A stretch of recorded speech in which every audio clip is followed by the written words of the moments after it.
What's up guys, it's me again, Junji Extreme. So ngayon guys, content natin will all about cutting. Specifically, ano yung kailangan yung iwasan if nagka-cutting kayo. So cutting guys is really challenging kasi dito talaga matetest yung discipline nyo and consistency. Consistency sa fitness journey nyo.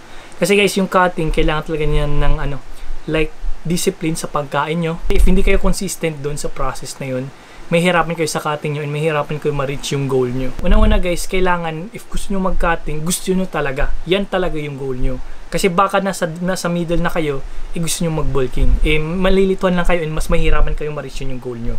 So, you really need to decide if cutting ba or bulking. So ngayon guys, usapan natin is cutting. So sabihin natin, gusto mo talaga mag-cutting and then you're in cutting phase right now. Ano yung mga dapat mong iwasan para maging successful yung cutting nyo? And Gano'n ba katagal yung cutting? So, depende rin yan sa tao eh. It's actually how you see, how you do your cycle sa cutting, bulking phase. Yung iba kasi pinakamatagal 6 months cutting, so medyo matagal na yan. Then yung iba whole round year cutting, di ba? Whole round year cutting, which is very very challenging yun. Kasi like you really need to be disciplined sa pagkain nyo. Okay? So, yun, speaking of pagkain, unang-una guys, if cutting phase kayo, lessen your sugar intake. High sugar na mga pagkain or yung sugar. Kasi dito guys, meron ako na-search dito sa isang article, mataas sa sugar yung palagi yung kinakain. Maraming excess dun na na-stored as fat. Okay? So yung fat na yan can cause gain weight and then imbis na magka-cutting kayo, reverse yung nangyayari. And then high sugar, mas magbi-binge kayo sa pagkain. Like you will crave for more sugar. So more sugar, more excess fat. So, more excess fat, mas tataba kayo. Reverse yung nangyayari. And then, the thing is, hindi naman masyado talaga healthy yung sobrang matatamis na mga pagkain. Like, you're always eating it. Chocolates. Wow, chocolate. Chocolates. And then, yung mga, kahit ano. Well, you can eat like, things like that. Pero not always. And then, sabi ko nga dati, lahat ng sobra masama. 'Di ba? So, everything, if kayang-kaya guys, iwasan yung sugar pag nagka-cutting talaga kayo. Marami ditong article na nagsasabi talaga elevated sugar consumption is an important contributor to weight gain. So and then pansin nyo rin guys, maraming mga medyo obese na mga tao, like plus size talaga sila, they're really prone to diabetes. Delikadong sakit yan, yung karamihan ngayon. 'Di ba dati yung mga nagkaka-diabetes lang is medyo yung matatanda lang, ngayon yung pabata ng pabata yung nagkaka-diabetes. So, yun, as a healthier, so cutting kayo, kailangan iwasan nyo yung medyo matatamis talaga ng mga pagkain. Diba? So, kahit ako guys, sometimes I eat like sweet foods, pero not always, like control lang. So, hindi ko rin talaga type yung yung mga sa sobrang matatamis, kahit yung chocolate, hindi ko rin masyadong type. Toblerone, speaking of. So, yun guys. So, kahit ngayon guys na medyo off-season ako, like, control ako sa sa sweet foods kasi nga nasa family rin namin yung yung diabetes. So well actually di naman siya genetics talaga, nasa lifestyle talaga ng tao nun eh.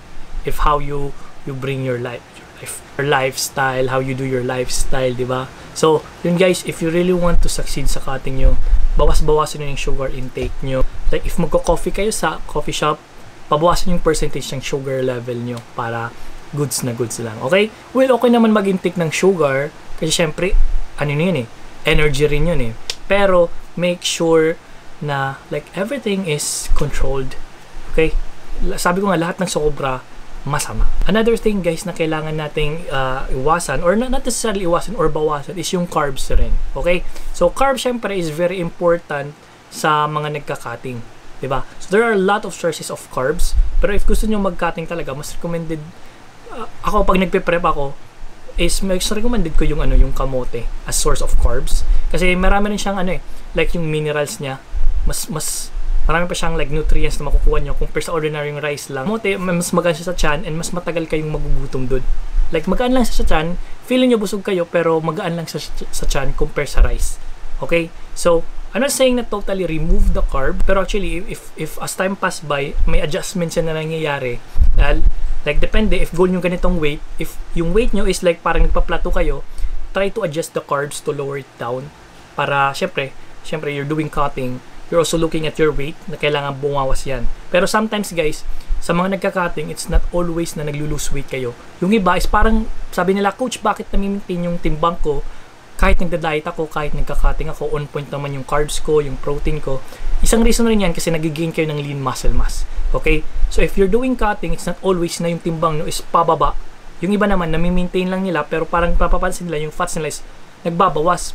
So bakit hindi nagbabawas yung timbang ko while my fats is getting smaller? Kasi nga nag-gain kayo ng lean muscle mass, which is great. Kasi yan rin yung isang goal ko talaga sa mga clients ko. While gain lean muscle mass, while losing fats. Okay? So kung gusto nyo mag-inquire sa online coaching natin, DM nyo ako guys sa Facebook page na to guys. Kasi sunugan talaga tayo dun. Okay? Another one guys na kailangan nyo iwasan if you're doing some cutting, of course, iwasan nyo yung mga fatty foods.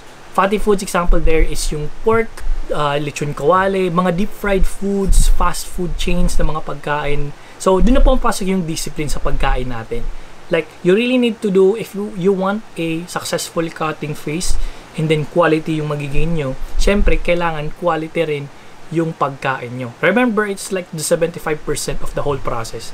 Like, lahat nasa pagkain. If you're doing low carbs, pero yung protein source nyo naman is hindi malinis, like, deep fried, and very oily foods, then, like, mataba siyang pagkain, expect that you will be having a hard time cutting down those fats. Kasi, syempre, cutting, yung main focus talaga natin dyan is yung protein para lumabas talaga yung lean muscle mass. You need to trim down the fats sa pagkain nyo. Pero, hindi naman necessarily natatanggalin talaga yung fats. Kasi, lahat ng pagkain naman may fats naman. Kahit halimbawa yung chicken breast, may fats rin yan. Yung fish, may fats rin yan. Pero, if gawin yung deep fried, sayang-sayang yung quality. Like, if kaya talaga, clean yung pagkain nyo. Pwede marinated siya, pwede nyo i-marinate yan, pwede nyo lagyan ng pampalasa, pero make sure na hindi siya deep fried kasi sayang na sayang talaga yung quality ng chicken breast nyo. Ang mahal-mahal ng chicken breast yung sa palengke, kaya mas maganda na if quality talaga, quality rin syempre yung kinakain nyo. You are what you eat, ika nga nila, diba? So, yun, kailangan nyo rin mag-invest talaga sa pagkain. Cutting phase talaga is all about everything na yung kinakain mo. So, kailangan like saktong-sakto lahat. Everything is on point. Kasi crucial yan eh. So, lahat na sa pagkain yan, you really need to monitor it. And then, if kailangan ng adjustments, if pansin nyo hindi na masyado nagbababa yung timbang nyo, try to adjust the carbs or yung macros nyo. So, another thing guys, if you're doing cutting, don't overdo cardio. Okay? So, sa cutting phase guys, sobrang importante ng cardio kasi one of the best way to burn down some calories. So, yung cardio, kahit walking lang guys, walking kayo sa treadmill. Kasi yung target natin sa cutting is mas mataas yung activity rate compare sa calorie intake natin. Okay? So, to add it up, to add activity rate sa workout natin, we add some cardios. Diba? So, pero make sure that you're not overdoing it. Kailangan sakto lang yung cardio nyo. Kasi once you overdo your cardio, talaga sunog kayo nun. Okay? Hindi rin mabuti yung like sobra-sobra. Pero I'm not saying na tanggalan nyo yung cardio eh. Very important yung cardio. Okay? Kahit ako nung nagpe-prep ako sa cutting phase, like, I do cardio almost, I do cardio every day. Fasted cardio, gumising ako 5 AM in the morning. Tapos after that, marami pang iba akong ginagawa, di ba? So, mga extreme na mga bagay para to make my cutting more successful, di ba? Yun, always rin pag cutting kayo, syempre, cutting is medyo nakakagutom yan. Always drink cold water. Yes, guys. Cold water yung inumin nyo. Everyday, pag nagugutom kayo, if tempted kayo, gusto nyo kumain, uminom lang kayo ng maraming tubig. Paano naman coach yung mga night shift, yung may trabaho sa gabi, tulog kami sa umaga, ganun. I-reverse nyo lang yun yung time nyo eh.